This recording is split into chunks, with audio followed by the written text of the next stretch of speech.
ఎవని మనస్సు నిరంతరం భగవన్నామస్మరణలో రమిస్తుందో అతనికి ఈశ్వర సాక్షాత్కారం జరుగుతుంది. అన్ని సందేహాలు తీరిపోతాయి. ఇంకా ఏ సాధన అవసరం లేదు. దానికి తగిన సాధన చెయ్యాలి.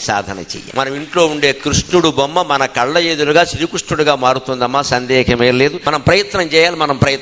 మనం ఈ విగ్రహాన్ని ఇక్కడ మట్టి కొట్టుకుపోతుంటే దానికి దండ బారేసి ద్వారకలో బేటి ద్వారక ఉంది, అక్కడికి వెళ్ళి నీ ఇంట్లో ఉన్న కృష్ణుడిని వదిలేసి అక్కడికి వెళ్ళి మనం ఏం చేస్తామంటే అక్కడ ఏమిటి కుచేలుడు కృష్ణుడికి అటుకులు పెట్టేట, అందుకని అందరి దగ్గర బియ్యం జల్లిస్తూ ఈ పిచ్చిలో మనం తిరిగేసి నేను బేటి ద్వారక వెళ్ళా బియ్యం జల్లా అని అదొక కబులు చెబుతావు. కానీ ఇక్కడ ఇంట్లో ఉన్న కృష్ణ పరమాత్మ దగ్గర కూర్చుని 5 నిమిషాలు మాట్లాడావా, 5 నిమిషాలు మాట్లాడకుండా ఆయన్ని చూశావా, నీకు కనిపించని భగవంతుడు కూడా నీ ఇంట్లో విగ్రహం మానవ రూపంగా మారి నిన్ను అనుగ్రహించాలి అంటే పట్టు వదలని తీవ్రత. నా తల్లి కనిపించింది, నా తండ్రి కనిపిస్తున్నాడు, నా భార్య కనపడింది, నా భర్త కనపడుతున్నాడు, దేవుడు ఎందుకు కనపడి నాకు అంత తీవ్ర ప్రయత్నం చేయాలమ్మా, అప్పుడు ఖచ్చితంగా జరుగుతుంది.